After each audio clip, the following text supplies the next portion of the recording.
माननीय सभापति महोदया,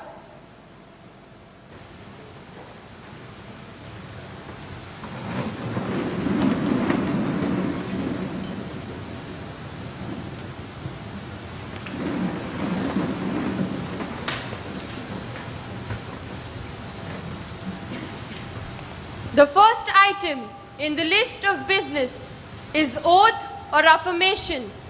New members to take oath or affirmation. Secretary General, please. Ms. Bhagyalakshmi Chundawat has been elected from the Bhopal constituency in Madhya Pradesh. Ms. Bhagyalakshmi, please. Would you like to take an oath or an affirmation? Oath, please. In which language would you like to take your oath? In Hindi, please.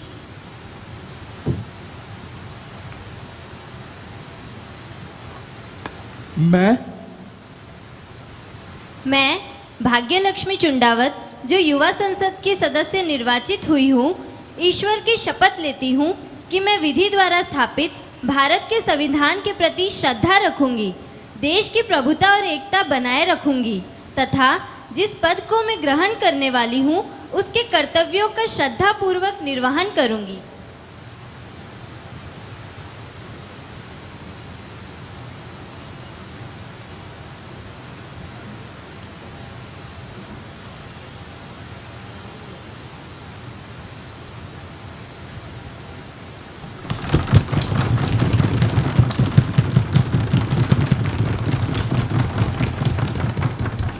Now, Ms. Nida Kaware, who's been elected from the Kalyan constituency in Maharashtra.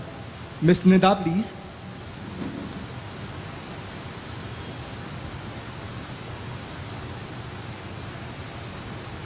Would you like to take an oath or an affirmation? Affirmation, please. Affirmation, please. In which language would you like your affirmation?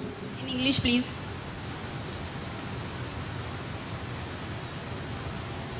I, Ms. Nida Kaware, having been elected a member of the Youth Parliament, solemnly affirm that I will bear true faith and allegiance to the Constitution of India as by law established, and that I will uphold the sovereignty and integrity of India, and that I will faithfully discharge the duty upon which I am about to enter.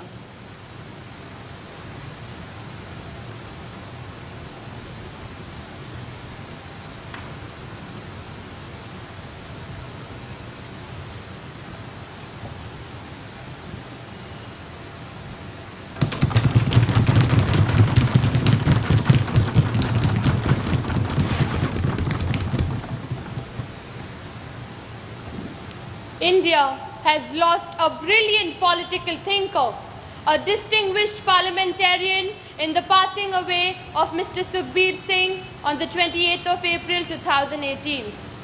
Mr. Sukhbir Singh was a member of this House from 2004 to 2014. He pursued the values of economic transformation and social justice. Indeed, in his long career of 5 decades of activism, he was a fearless crusader who single-handedly bore the torch of justice. I express on behalf of the House our deep sorrow on his demise, and we pray to the Almighty to give his family the strength and the courage to withstand this grief.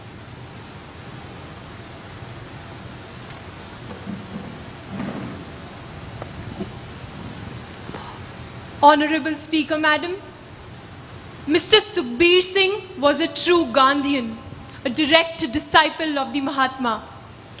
This seminal work in the fight against drug trafficking and drug abuse is known to all. But I wish to share his lesser known but equally commendable contributions to the establishment of peace in Punjab in 1980s. Our former Prime Minister had taken a lead in the establishment of peace and putting an end to the anti-national Khalistan movement in Punjab. A pact was signed with Sant Longowal, and this pact is a part of our history. Mr. Sukhbir Singh was a silent and dependable emissary who had the confidence of the Jathedars of the Akal Takht. It was only because of the statesmanship of Mr. Sukhbir Singh that peace could prevail in the most daunting and challenging circumstances. Mr. Sukhbir Singh's demise is a huge loss, not just to Punjab, but to the entire nation. My heartfelt condolences to the bereaved family of our beloved member.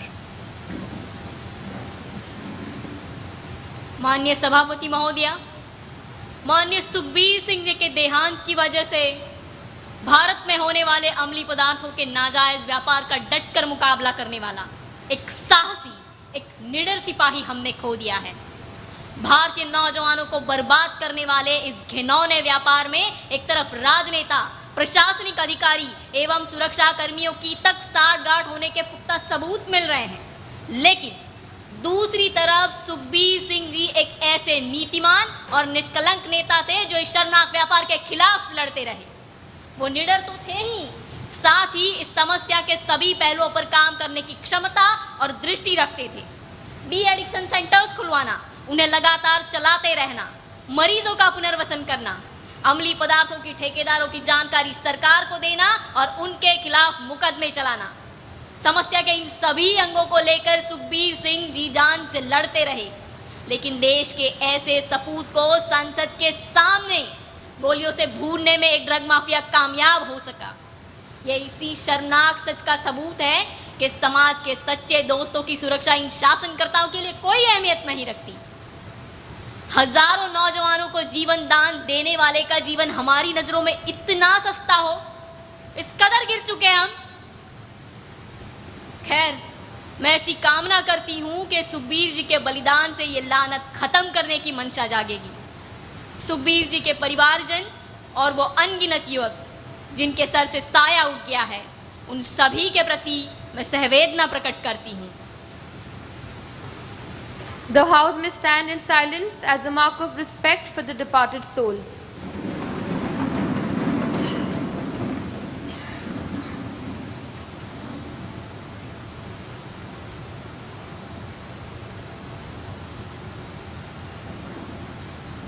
Secretary General, please convey the condolences of the House to the bereaved family.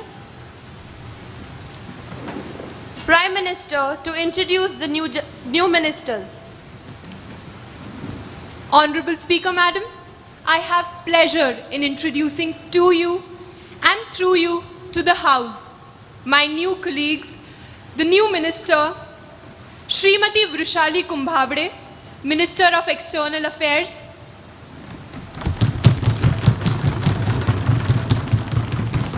Srimati Manali Juikar, Minister of Road, Transport and Highway.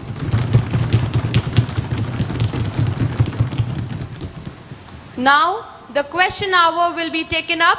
We begin with question number 101 by Ms. Thanashri Iyer. Honorable Speaker, Madam, will the Minister of Finance be pleased to state A, whether the government is aware of the number of Ponzi companies operating all over the country and swindling common people? B, if so, company-wise and state-wise details of such Ponzi companies identified by the government during the last 3 years and the current year. Minister of Finance, Ms. Kinjal Surti to reply. Honorable Speaker, Madam, as for A, the government has received various complaints regarding cheating of small investors, particularly by chit funds, Ponzi schemes and multi-level marketing activities in different parts of the country. As for B, based on the complaints received, the Ministry of Corporate Affairs has ordered investigations into the affairs of 185 such companies during the last 3 years and the current year through the Serious Fraud Investigation Office. The Directorate of Enforcement has also undertaken 36 cases against Ponzi companies under the Prevention of Money Laundering Act 2002 during the last 3 years. The Central Bureau of Investigation has also informed us that it has registered 104 regular cases against chit funds and Ponzi schemes in different parts of the country. The year-wise breakup of these cases is presented in Annexure 1, which is placed on your table for your kind perusal. Thank you. Ms. Tanashri, do you have any supplementaries? Yes. Please. Honorable Speaker, Madam, the House would like to know whether the government is contemplating any stringent actions to check such companies and what steps the government has taken to sternly deal with the menace of the Ponzi schemes. Minister of Finance to reply. Honorable Speaker, Madam, in order to control the menace of illegal collection of money in the garb of collective investments, the government has, inter alia, taken the following steps in order to prevent the illegal deposit schemes. Firstly, the Reserve Bank of India has formulated a mechanism in the form of state-level coordination committees in all the states and union territories. The primary purpose of this forum is to facilitate information sharing among regulators and enforcement agencies about acceptance of deposits by unauthorized entities. Secondly, the draft model rules under the Price Chits and Money Circulation Schemes Banning Act 1978 have been formulated by the government and distributed to all the state governments and union territories for adoption. Thank you. No more supplementary questions, please. Let's move to question number 102 to be asked by Ms. Nakwa Nawal. Honorable Speaker, Madam, will the Minister of Urban Development be pleased to state A. The details of the cities where Swachh Bharat Mission has been implemented state-wise. B. The salient features of Swachh Bharat Mission along with the details of the fund provided so far to implement Swachh Bharat Mission year and state-wise. Thank you. Minister of Urban Development, Mr. Tarang Paratkar, please. Honorable Speaker, Madam, the Swachh Bharat Mission is being implemented in 4,041 statutory towns and cities. The number of these towns and cities state-wise has been provided in Annexure 1.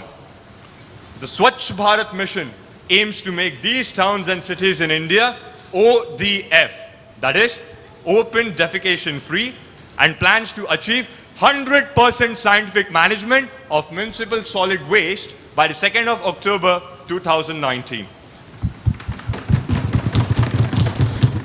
The eligible components for financial assistance under the Swachh Bharat Mission scheme are the construction of individual household latrines, community toilets, public toilets, urinals, solid waste management, information, education, communication, public awareness, capacity building, and administrative office expenses. The estimated total cost of implementing the Swachh Bharat Mission based on the unit and per capita costs of its components is 62,009 crore rupees. Thank you. Do we have any supplementaries? Yes, Ms. Rashmita Sahu. माननीय सभापति महोदय, माननीय प्रधानमंत्री जी ने बड़े तामझाम के साथ स्वच्छ भारत मिशन शुरू किया था। यह सदन जानना चाहता है कि इस मिशन की पूर्ति में शासन को अब तक कितनी कामयाबी हासिल हुई है। Minister of Urban Development to respond. Honorable Speaker, Madam, there are several success stories of accomplishing the objectives of the Swachh Bharat Mission. Our Honorable Prime Minister's effort to lead from the front with her Swachh Bharat Abhiyan, also known as the Clean India movement, has prompted thousands of Indians to pick up the broom and work towards the vision of a filth-free India. And if you thought that only the educated or urban Indians are doing their bit, then the stories of a few villages in different parts of India will prove you wrong. What's more, they will inspire you to help the nation gift a clean India to Mahatma Gandhi on his birth anniversary.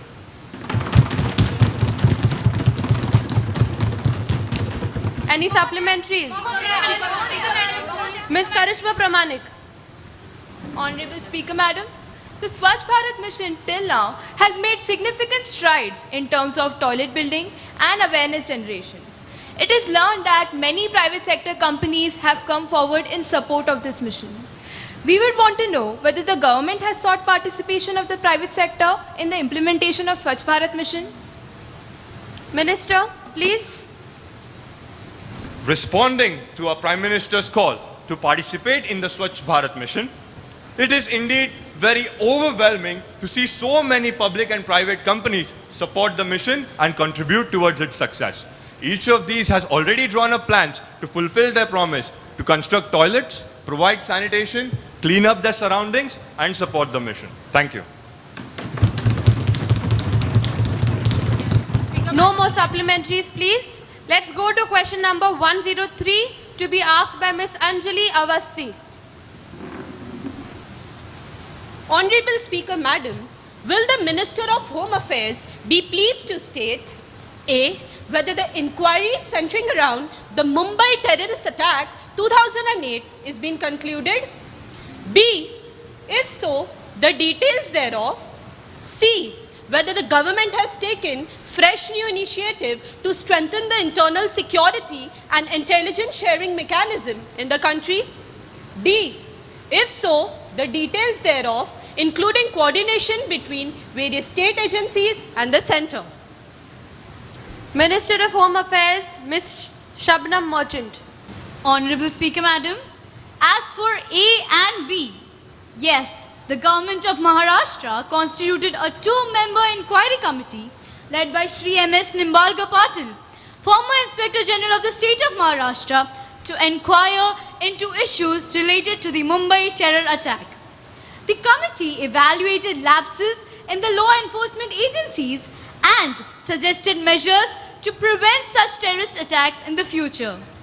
The aim of the committee was to analyze how far these existing procedures, instrumentalities, and the administrative culture are to be blamed for what has been perceived as lapses. The inquiry has been concluded and tabled in the Maharashtra Legislative Assembly. As for C, post-Mumbai terror attack, which was a watershed incident in the history of terrorism in India, the government has responded by creating and strengthening new mechanisms and instrumentalities, which include the following: establishment of 4 NSG hubs, empowerment of DJ and NSG. The Unlawful Activities Prevention Act of 1967 has been amended and notified in 2014 as well as in 2016 to strengthen the punitive measures to combat terrorism. Lastly, the National Investigation Agency has been constituted under the National Investigation Agency Act of 2008 to investigate and prosecute offences under the acts specified in the schedule. As for D, though law and order and police is a state subject and the primary responsibility to address these lies with the state governments, however, combating terrorism is a shared responsibility. As such, the government is committed in order to ensure utmost coordination between various state agencies and the centre. Thank you. No more supplementaries. The question hour is over. Let's move to the next item in the list of business, which is breach of privilege. Speaker Madam, a serious breach of privilege has been committed by the leading newspaper of Mumbai. While commenting on the recommendation of the Committee on Personal, Public Grievance, Law and Justice, the paper has attributed dishonest motives, and I have requested you to allow me to raise a question on this matter right now. Miss Arpita, have you given a due notice of it earlier? Please give a due notice along with a copy of the newspaper cutting and I shall consider it. You cannot spring a surprise at me like this. Speaker Madam, I have already submitted the notice of it at 10 a.m. today. All right, it will be examined when it comes to me. I shall consider it and let you know my decision. Thank you, ma'am. Now papers to be laid on the table of the House. Honorable Minister for Labour and Employment, Ms. Shruti Narayan to speak. Honorable Speaker, Madam, I beg to lay on the table of the House a copy in English and Hindi of the Ministry of Labour and Employment, notification number GSR 471E, dated the 10th of June 2015, publishing the Building and Other Construction Workers Regulation of Employment and Conditions of Service Central Amendment Rules 2015 under subsection 3 of section 62 of the Building and Other Construction Workers Regulation of Employment and Conditions of Service Act 1996. Minister of Petroleum and Natural Gas, Mr. Shreyas Changle. Honorable Speaker, Madam, I beg to lay on the table of the House a copy in English and in Hindi of Ministry of Petroleum and Natural Gas. Notification number PNGRB M of C 62/2016, dated 19th of December 2016, publishing the Petroleum and Natural Gas Regulatory Board, Determination of Petroleum and Petroleum Products Pipeline Transportation Tariff Amendment Regulations 2016. Thank you. Honorable members, I have an announcement to make. On my own behalf of the members of the House, I have great pleasure in extending a warm welcome to Mr. Clement, Honorable Speaker of the National Assembly of the Federal Republic of Nigeria. I also have pleasure to introduce Mrs. Salvia Abru and Mr. Omoyo Jowa, the Honorable members of the Senate of National Assembly of Nigeria. It is a very high-powered delegation which arrived here on the 16th of May 2018. They're now seated in the special box. We wish them a happy and a fruitful stay in our country.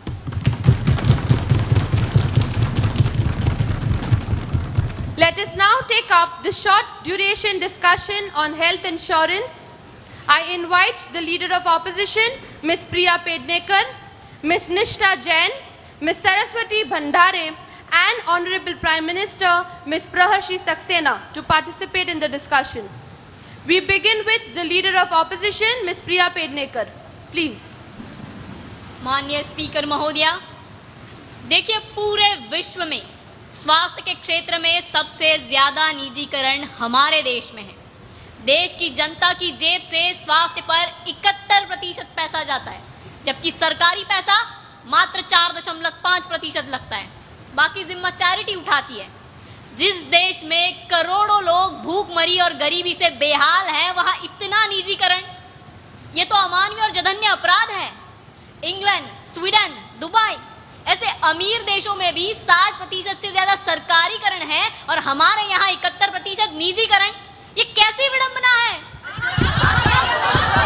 Members, सदन की गरिमा बनाए रखिए। सभापति महोदया, निजीकरण के कारण ही स्वास्थ्य सेवाएं इतनी महंगी है। कीमतों का प्रमाणीकरण ना होने के कारण हर साल 6.2% परिवार गरीबी रेखा के नीचे धकेले जा रहे हैं। कुल मिलाकर इस राष्ट्रीय सरकारी स्वास्थ्य बीमा योजना में इतनी खामियां हैं कि रोग से भी इलाज जानलेवा ऐसे हालात बना के रखे हैं। सरकार कर क्या रही है इस बारे में? शांति रखिए। इस स्वास्थ्य बीमा योजना में एक बीपीएल परिवार के लिए सिर्फ 30,000 रुपए के बीमे का प्रावधान है और ये सरकारी मदद ओपीडी खर्चे पर लागू नहीं। भैया, आदमी एक बार बीमार पड़ता है तो 9 बार ओपीडी में इलाज करवाता है, लेकिन ओपीडी के लिए बीमा संरक्षण नहीं। ये तो मतलब जले पर नमक छिड़कने जैसा है। सभापति महोदया, इस मसले में जो बुनियादी गड़बड़ी है उस पर गौर किया जाना चाहिए। दुनिया में कितने सारे मुल्कों में स्वास्थ्य बीमा का प्रयोग हो चुका है, लेकिन सारे तजुर्बे का निचोड़ एक ही है कि स्वास्थ्य बीमा सिर्फ वहीं पर कामयाब हुआ है जहां पर स्वास्थ्य सेवाएं सरकारी क्षेत्र में हैं। जहां पर सेवाएं निजी क्षेत्र में हैं, वहां निजी अस्पताल, डॉक्टर्स और बीमा कंपनियों की मिलीभगत सिर्फ पैसा हड़पती रही है। सभापति महोदया, अगर हम वाकई गरीबों की मदद करना चाहते हैं तो सबसे पहले हमें प्राथमिक स्वास्थ्य केंद्र और सरकारी अस्पतालों पर जबरदस्त सरकारी पूंजी लगानी चाहिए, उन्हें मजबूत किया जाना चाहिए। शुक्रिया। Ms. Nishtha Jain to express her views. Honorable Speaker, Madam, I fully agree with my honorable colleague because the health insurance company gives a cover of only rupees 30,000 per year to a BPL family of 5.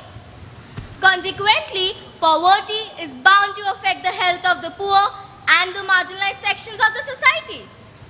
Taking into consideration the fact that most health services are to be availed in a private hospital, rupees 30,000 is a pittance. माँ खाना नहीं दे सकती और बाप भीख नहीं मांगने देता, ऐसी हालत कर दी है इस प्रोविजन ने। Please maintain the decorum of the house, dear members. Honorable Speaker Madam, the limit must be enhanced immediately and handsomely.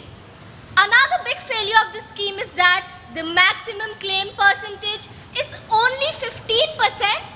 That makes the scheme hopelessly underutilized. This sorry state of affairs makes it clear that the government machinery has failed to propagate the scheme in the BPL population. Ms. Saraswati Bhandare to share her views. माननीय सभापति महोदया, विश्व स्वास्थ्य संगठन ने स्वास्थ्य की बड़ी अच्छी परिभाषा बनाई है। सिर्फ बीमारी का और अक्षमता का अभाव मतलब स्वास्थ्य नहीं, इसके साथ ही शारीरिक, मनोवैज्ञानिक और सामाजिक कल्याण की स्थिति स्वास्थ्य कहलाती है। सवाल यह है कि इस सरकार की मौजूदा स्वास्थ्य बीमा योजना क्या इस परिभाषा पर खरी उतरती है? कतई नहीं, बल्कि सरकारी योजना में अच्छा खासा एनरोलमेंट होने के बावजूद केवल स्वास्थ्य की निजी खर्चे के लिए कई परिवार गरीबी रेखा के नीचे ढकेले जा रहे हैं।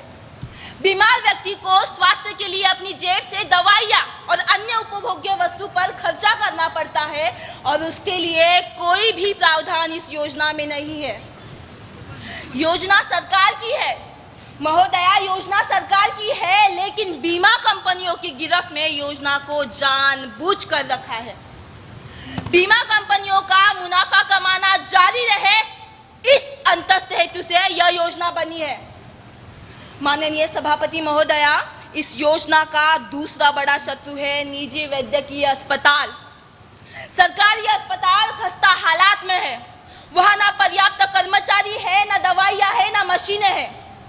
निजी अस्पताल और बीमा कंपनियों की मिली भगत सिर्फ खर्चे का पहाड़ खड़ा करती है और बीमार व्यक्ति को इसका भुगतान करने के लिए अपनी जमीन बेचनी पड़ती है तो कभी बेटी की शादी टालनी पड़ती है, लेकिन इससे इन राक्षसों को कोई गम नहीं।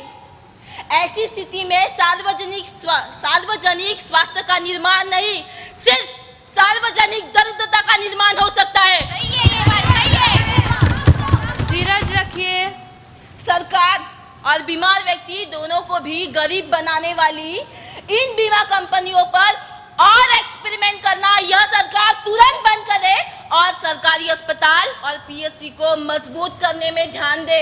ध्यान दो, इस बात पे ध्यान दो। सबसे महंगी प्रोसीजर की सरकारी फीस केवल 120 रुपए है। प्राइवेट अस्पताल में डॉक्टर राउंड पर 2 मिनट रुकता है तो 600 रुपए विजिटिंग फीस लेता है और सरकार है कि ऑपरेशन के लिए महज 120 रुपए लेती है।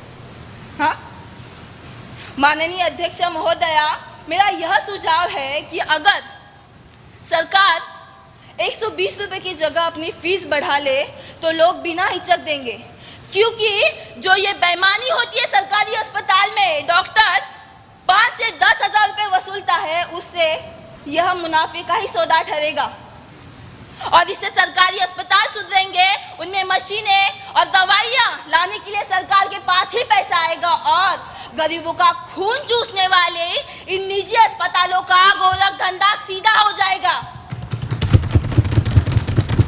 मैं सरकार को चुनौती देती हूँ, अगर ऐसा मूलगामी परिवर्तन करोगे तभी यूनिवर्सल हेल्थ का सपना साकार होगा। Honorable Prime Minister, Ms. Praharshi Saxena, to conclude the discussion.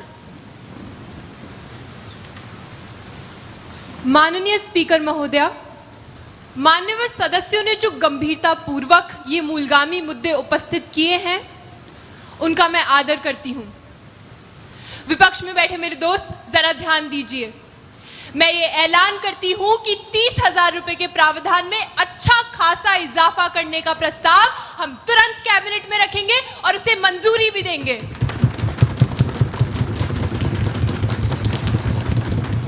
दूसरी बात, सिर्फ अस्पताल में भर्ती होने पर बीमा राशि देने की बजाय ओपीडी खर्च को भी प्रावधान मिले, वह प्रावधान अच्छा हो, यह बदलाव भी हमारी सरकार जरूर अमल में लाएगी।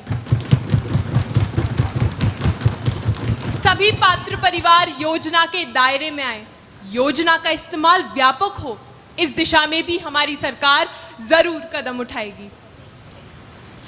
बीमा कंपनियां और निजी व्यवसायिक इस योजना का दुरुपयोग न कर सके, इसलिए मॉनिटरिंग सुचारू कैसे होगी, इस विषय पर मैं एक एक्सपर्ट ग्रुप बिठाऊंगी और उनकी सिफारिश पर अमल भी किया जाएगा। इस चर्चा से सरकार को जो मार्गदर्शन मिला है, उसके लिए मैं सदन का आभार प्रकट करती हूं।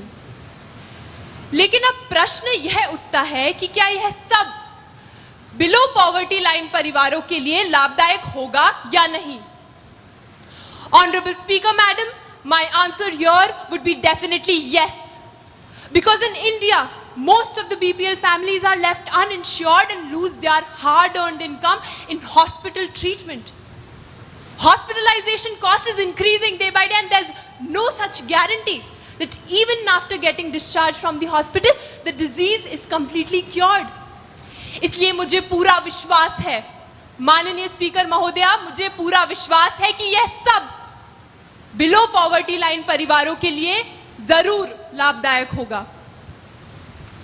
मैं अपने विपक्ष में बैठे मित्रों से सिर्फ यही कहना चाहूंगी, उठती लहरों को साहिल की दरकार नहीं होती, उठती लहरों को साहिल की दरकार नहीं होती, हौसलों के आगे कोई दीवार नहीं होती। जलते हुए एक चिराग ने आंधियों से कहा, जलते हुए एक चिराग ने आंधियों से कहा, हिम्मत है तो मुझे बुझाकर दिखा, क्योंकि जलने के लिए मुझे कोने की दरकार नहीं होती, दरकार नहीं होती।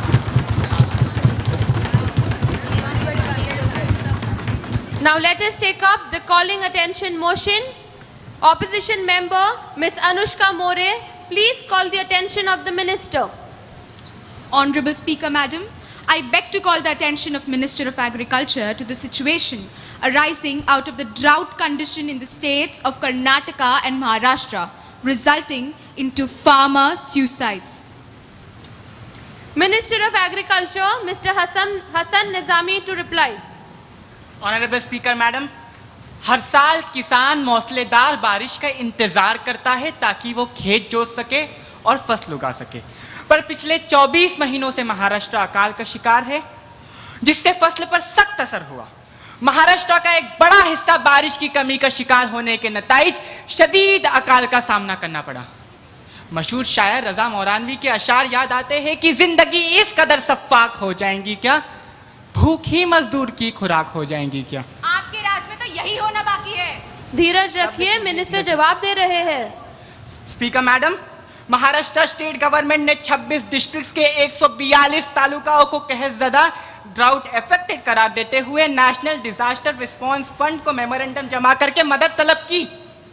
एक सेंट्रल मिनिस्ट्रियल टीम ने small farmers agri business consortium के साथ मिलकर अगस्त के महीने में रियासत का दौरा किया ताकि अकाल के असर का जायजा लिया जा सके, और इसकी रिपोर्ट एग्रीकल्चरल सेक्रेटरी की चेयरमैनशिप में इंटर मिनिस्ट्रियल कमेटी के हवाले की गई। Member Ms. Anushka More to express her views. We all know the drought has played havoc in both the states of Karnataka and Maharashtra, with as many as 140 of 176 talukas of Karnataka state being declared drought hit by the government in 2016. That, plus mounting debts and increased compensation to the next of the kin of the farmers, has been cited as one of the major reasons for the spike in farmer suicide rate.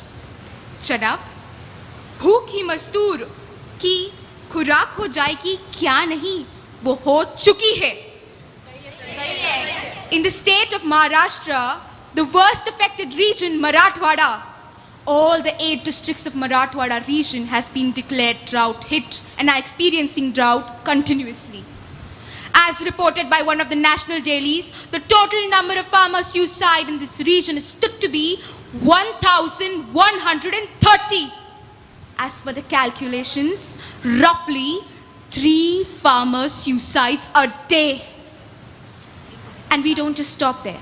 In the first 4 months of 2017, according to government sources, this region has recorded more than 400 farmer suicides. And here we are, where the government says that with a normal monsoon in 2018, the government hopes, yes, the government hopes that the farmer suicide rate would come down this year. Miss Anaga, I shall give you a chance to speak. महोदया, सच कहूँ तो समझ नहीं आता कि गुनहगार कौन है, वो जो आत्महत्या कर रहे हैं या वो जो आत्महत्या करने पर मजबूर कर दे। Miss Anaga Shetty to participate in the discussion. Firstly, I want to thank the chair for giving me an opportunity to call the attention of the Minister of Agriculture for taking up the issue of farmer suicide and failure of the government agencies to reasonably compensate them. Honorable Speaker, Madam, in the last 4 years, 2,731 farmers who committed suicide have not yet received ₹1 lakh of compensation. This is a serious violation of human rights of families of the farmers who committed suicide in the state. As per the state government data, since 2011, a total of 5,698 farmers, I repeat, 5,698 farmers have committed suicide in rural Maharashtra. However, spouses of 1/3 of the victims were found ineligible to receive government aid, either because the deceased did not have a bank loan against the cultivation planned in that season or did not own a piece of land. The government rejects compensation to the families on flimsy grounds. It is a humiliation to the family of the deceased. Please maintain the decorum of the house. Please continue. I firmly state that this is a violation of human rights of the farmers. Speaker, Madam, I would like to ask the Honorable Minister whether the National Human Rights Commission has asked the government to submit a report on the farmer suicides in the country, especially in the state of Maharashtra. I would like to request the Honorable Minister to take extra efforts to tackle this situation and seek coordination with the Ministry of Finance to address this issue of farmer suicides in the country. I am reminded of a couplet of the famous Kannada poet Kuvempu, which delineates the invaluable contribution of the farmers. Yaru ariyada negila yogiye loka ke annava niyuvanu. It means that the innocent, ignorant and the unknown farmer in this world is providing food to the whole world. From the ruling party, Ms. Urja Gaikwad to express her views. माननीय सभापति महोदया, मैं भले ही सरकारी पक्ष की तरफ से हूं, परंतु मैं केंद्र का ध्यान इन कुछ मुद्दों की तरफ आकर्षित करना चाहूंगी. In recent times, the drought in Marathwada has been reported, discussed and debated, but all from a safe distance. News reports, television debates, social media commentary and even judicial pronouncements have been made regarding the situation. There have been no substantive initiatives to carve out an exclusive agricultural policy for the drought-prone and suicide-affected regions of Maharashtra. Surface water has disappeared. Groundwater has been overexploited to the limit that it doesn't make any economic sense to dig borewells. Frustration and anger over scarcity of water has turned into mistrust towards the elected representatives. Minister, unless something is done, trust would be hard to rebuild. Ms. Smiti Lakras to share her views. माननीय सभापति महोदया, बैंकों और साहूकारों के ऋण के नीचे दबकर खुदकुशी को बेताब काश्तकारों की समस्या की ओर मैं माननीय कृषि मंत्री का ध्यान आकर्षित करना चाहूंगी। एनसीआरबी के ब्यौरे किसानों और खेतीहर मजदूरों की खुदकुशी, इसके तहत 2014 में 5,650 से 2016 में 8,007, यानी केवल 2 वर्षों में 2,357, जी हाँ 2,357 किसानों ने खुदकुशी को जीने से बेहतर समझा है। अब इससे ज्यादा शर्मनाक आखिर हो क्या सकता है? यह बढ़ोतरी 41.7% है। दिन ब दिन इसमें किस कदर इजाफा होगा, इसकी सोच भी भयावह है। 2014 एवं 15 में महाराष्ट्र, मध्य प्रदेश, उत्तर प्रदेश, तेलंगाना और छत्तीसगढ़, इन 5 राज्यों में सबसे अधिक खुदकुशियां हुई है। इन सभी घटनाओं की मुख्य वजह ऋण का बोझ बताई गई है। अरे हम शासन करता है ऐसे कि चुनाव लड़ने के लिए नोट हमें बिचौलिए देते हैं, बीज उत्पादक कॉरपोरेट्स देते हैं, तो पॉलिसी उनका घर भरने का काम करती है और वोट चाहिए इसलिए ऋण माफ करने जैसी कुचेष्टा किसानों को नजर कराते हैं। अरे ऐसी दशा में तो प्रदेश और राष्ट्रीय शासनकर्ताओं ने सबसे बड़ी अहमियत इस बात को देनी चाहिए कि खेती घाटे का सौदा न हो, किसानों को हर एक उपज का मुआवजा नफे के साथ मिले। शांति बनाए रखिए।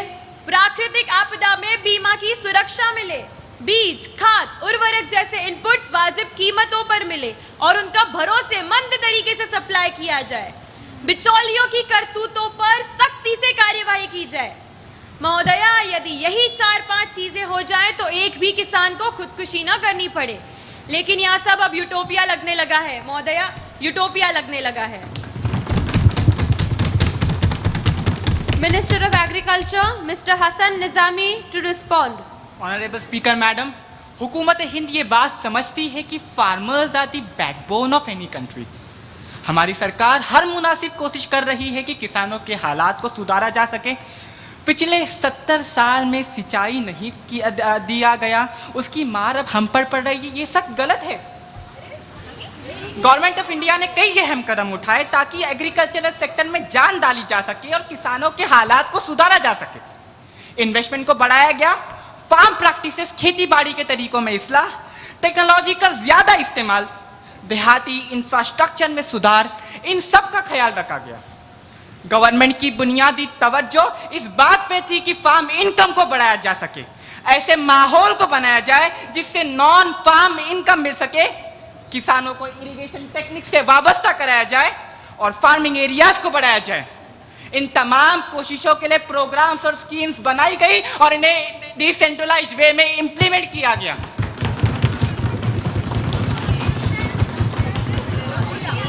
स्टेट गवर्नमेंट्स को यह आजादी दी गई कि वो अपनी रियासतों की जरूरतों को मद्देनजर रखते हुए इन सब पहलुओं पर अमल करने की कोशिश करे। गवर्नमेंट ने और कई कदम उठाए ताकि किसानों का फायदा हो सके, जैसे एग्रीकल्चरल कमोडिटीज के लिए मिनिमम सपोर्ट प्राइस, कर्ज की सहूलियात में इजाफा, फसलों पर कम से कम rate of interest, short term loans की फैसिलिटीज वगैरह वगैरह। सेंट्रल गवर्नमेंट ने महाराष्ट्र के किसानों की खुसूसी मदद के लिए 35,000 करोड़ रुपयों की इमदाद का ऐलान किया। ये फंड 3 साल के वक्त में मराठवाड़ा और विदर्भ के ड्राउट इफेक्टेड इलाकों में 199 से ज्यादा प्रोजेक्ट्स को मुकम्मल करने के लिए इस्तेमाल होगा। इसी कोशिश से महाराष्ट्र रियासत का इरिगेटेड एरिया 48 लाख हेक्टेयर से 126 लाख हेक्टेयर तक बढ़ जाएगा। स्पीकर मैडम, जमील मजहरी साहब के ये शेर याद आता है कि इन्हीं हैरत ज़दा आंखों से देखे है वो आंसू भी, इन्हीं हैरत ज़दा आंखों से देखे है वो आंसू भी जो अक्सर धूप में मेहनत की पेशानी से ढलते हैं।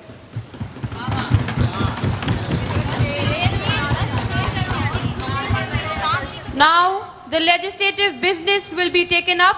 Honorable Minister of Housing and Urban Poverty Alleviation to move the motion for the leave of the House to introduce the Street Vendors Protection of Livelihood and Regulation of Street Vending Bill 2018. Honorable Minister of Housing and Urban Poverty Alleviation, Ms. Anjani Saraf, please.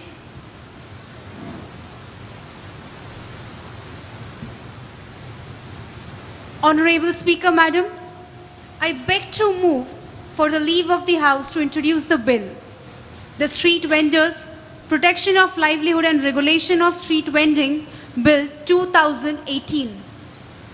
The question is that leave be granted to the Honorable Minister of Housing and Urban Poverty Alleviation to introduce the bill, the Street Vendors, Protection of Livelihood and Regulation of Street Vending Bill 2018. Those in favor will say aye. Aye. Those against will say no. No. I think the ayes have it, the ayes have it, the ayes have it. Leave is granted. Minister to introduce the bill. Honorable Speaker, Madam, I introduce the bill, the Street Vendors, Protection, Livelihood and Regulation of Street Vending Bill 2018. Now the House will take up the Juvenile Justice, Care and Protection for Children Bill 2017 into consideration. Honorable Minister for Women and Child Development, Ms. Jyotika Sadgar, please. Honorable Speaker, Madam, I beg to move that the bill be taken into consideration. In the wake of the stormy nationwide debate that was triggered by the release of the juvenile involved in New Delhi's infamous gang rape, the government wishes to introduce a new bill that will replace the existing Juvenile Justice Act of 2000. The prime objective of the proposed legislation is to give juvenile offenders of the heinous crime their comeuppance at the end of the day. Let me inform the August House that heinous offences are those for which the minimum punishment is a 7-year prison sentence. 16 और 18 साल के बीच के जो नाबालिग बच्चे हैं जिन पर यौन अत्याचार, हत्या, एसिड अटैक और डकैती जैसे घिनौने अपराधों की चार्जशीट लगी हो, उनकी प्राथमिक तहकीकात की जाएगी कि उन अपराधों की गंभीरता और उनके परिणामों को समझने की क्षमता इनमें है या नहीं। इसके साथ ही जिस परिस्थिति में अपराध किए गए हैं उसका लिहाज ये एक्सपर्ट कमेटी करेगी। Some of the important provisions of the bill are as follows. The bill replaces Juvenile Justice Act of 2000. It addresses children in conflict with law and children in need of care and protection. Juvenile Justice Board and Child Welfare Committees will be set up in each district.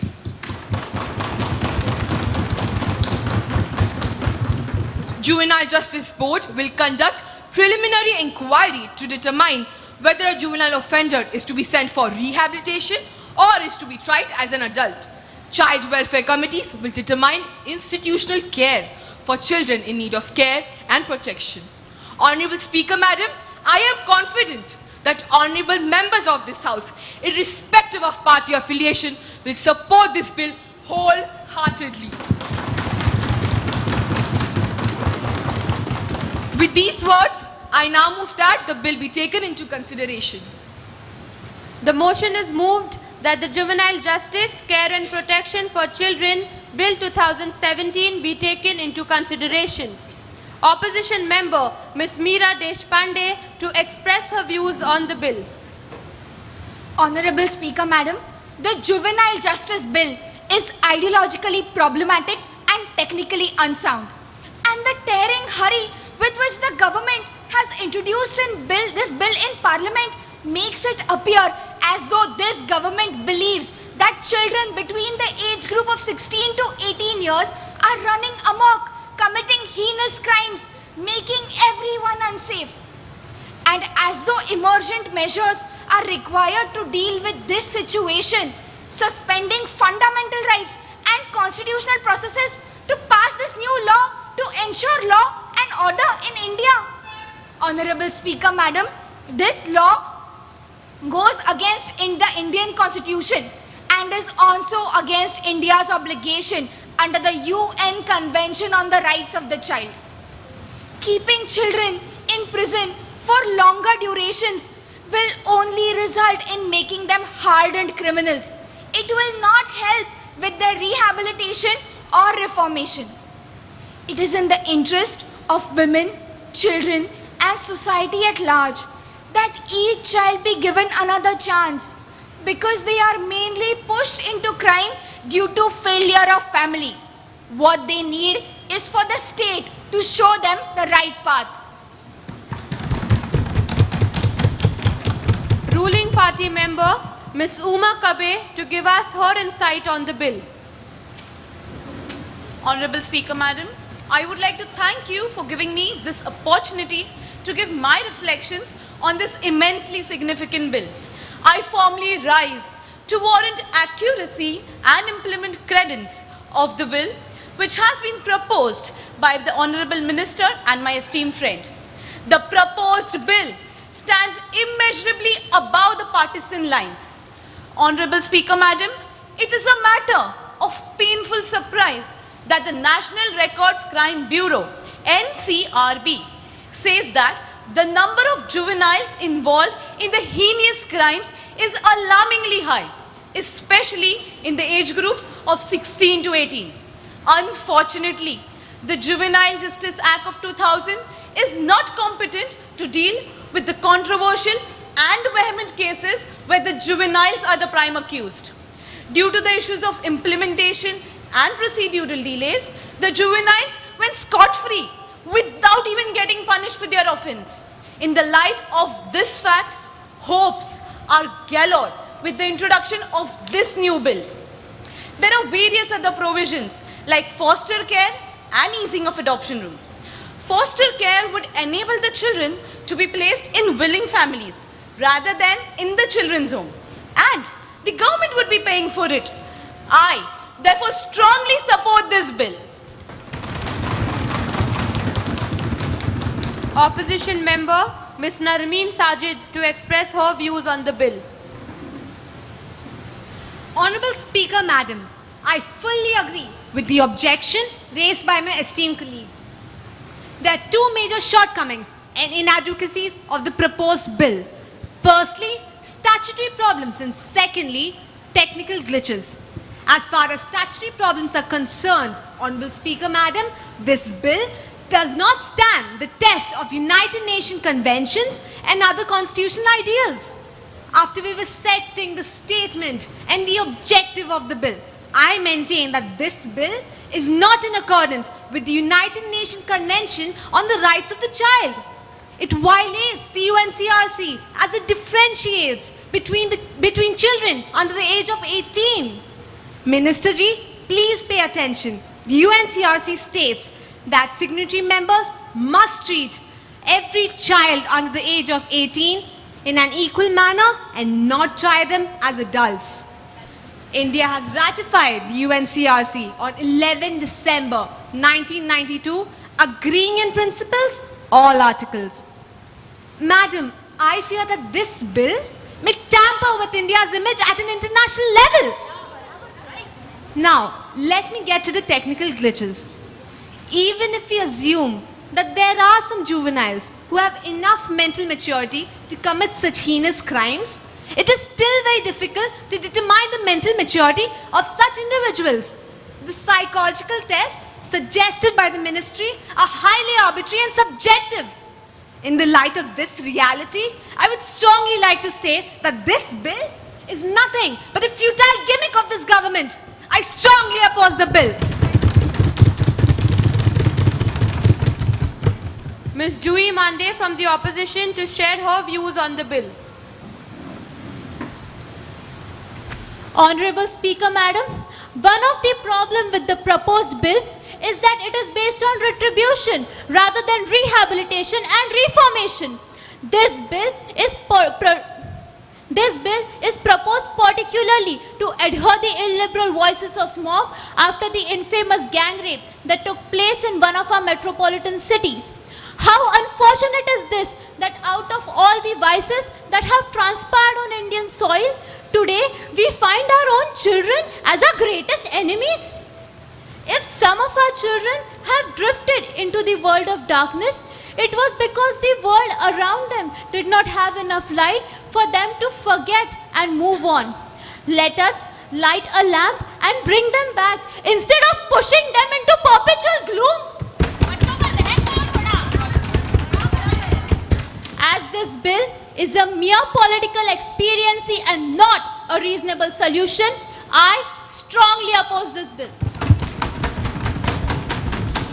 From the ruling party, Mr. Saurabh Chauhan to express his views on the bill. Honorable Speaker, Madam, I stand on this House to support this bill.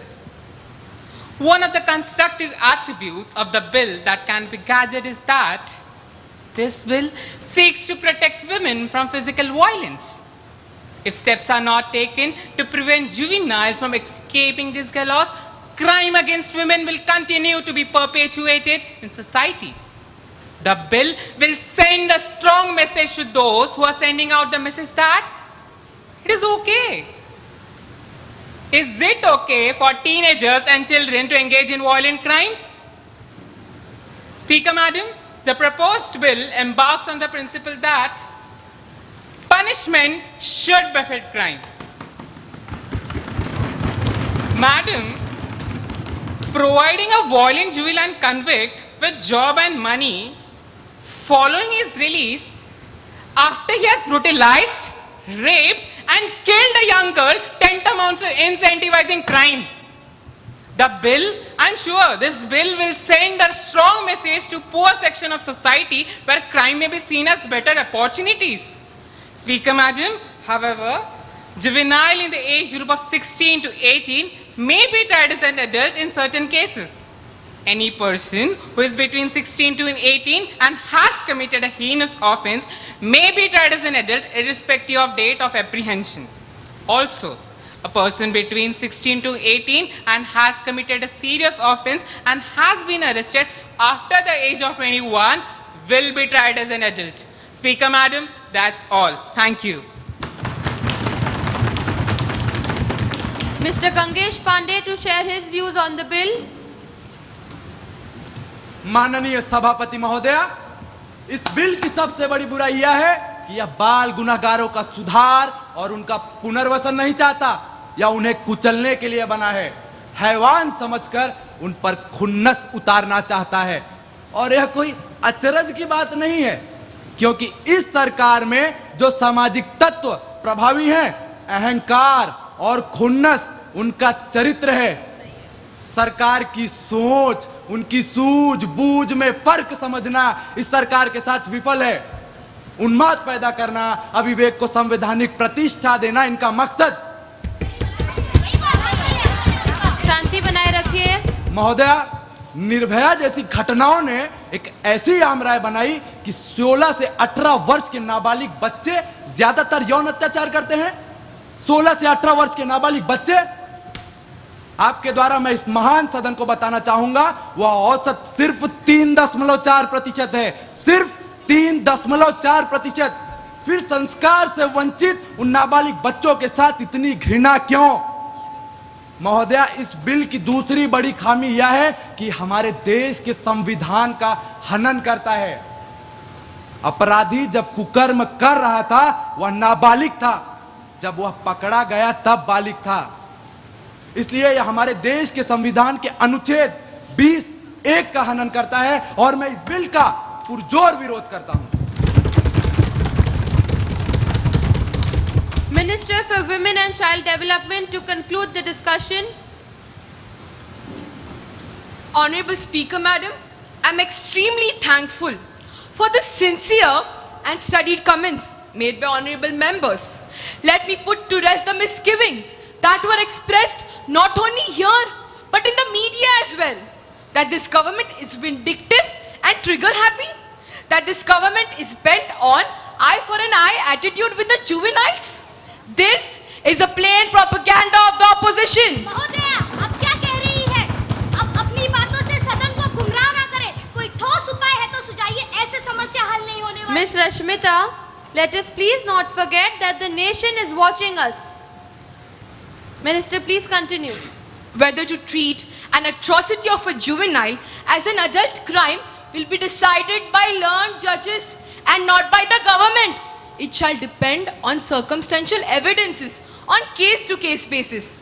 Honorable Speaker, Madam, the bill only opens a window for the judiciary to choose to do it if the evidence permit. हम सब कहते हैं कि आजकल के बच्चे बड़े smart और सयाने हो गए हैं।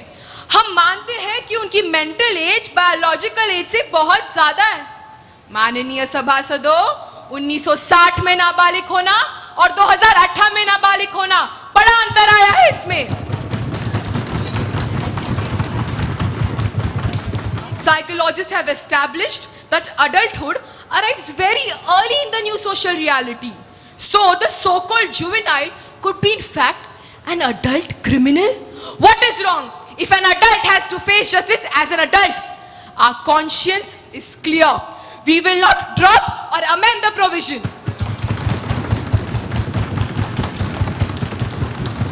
माननीय अध्यक्ष जी, मैं भली भांति जानती हूँ और चिंतित भी हूँ कि हमारे करेक्शन होम की व्यवस्था बहुत बुरे हाल में है।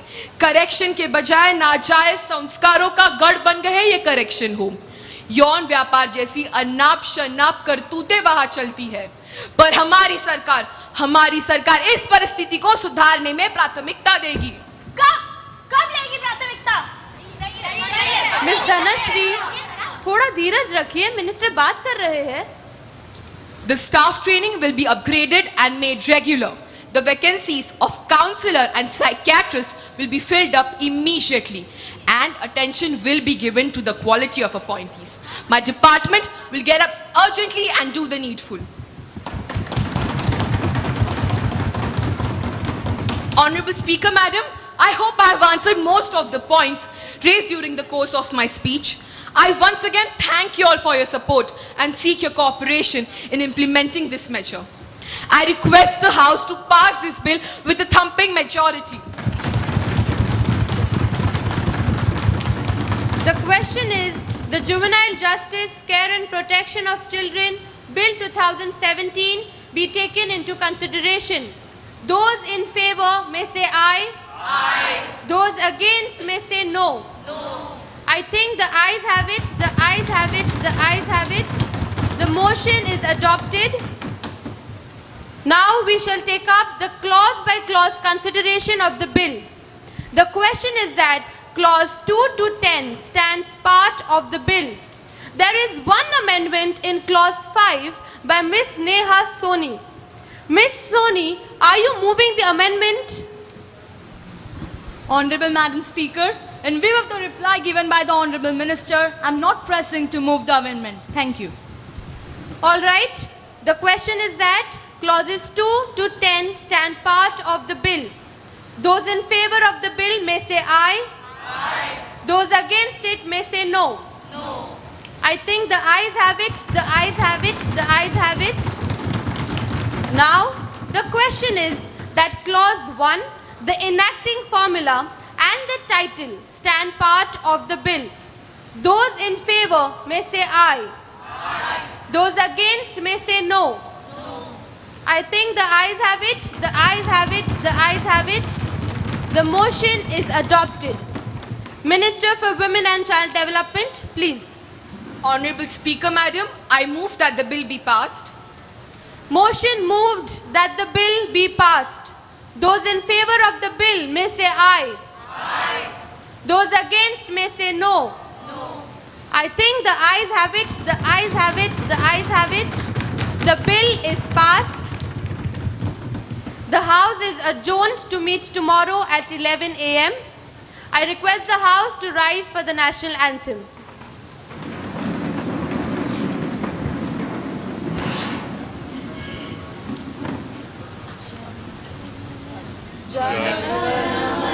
अधिनायक जय हे भारत भाग्य विधाता पंजाब सिंध गुजरात मराठा द्राविड उत्कल बंग विंध्य हिमाचल यमुना गंगा उच्चल जलधि तरंग तव शुभ नामे जागे तब शुभ आशीष मांगे गाहे तब जय गा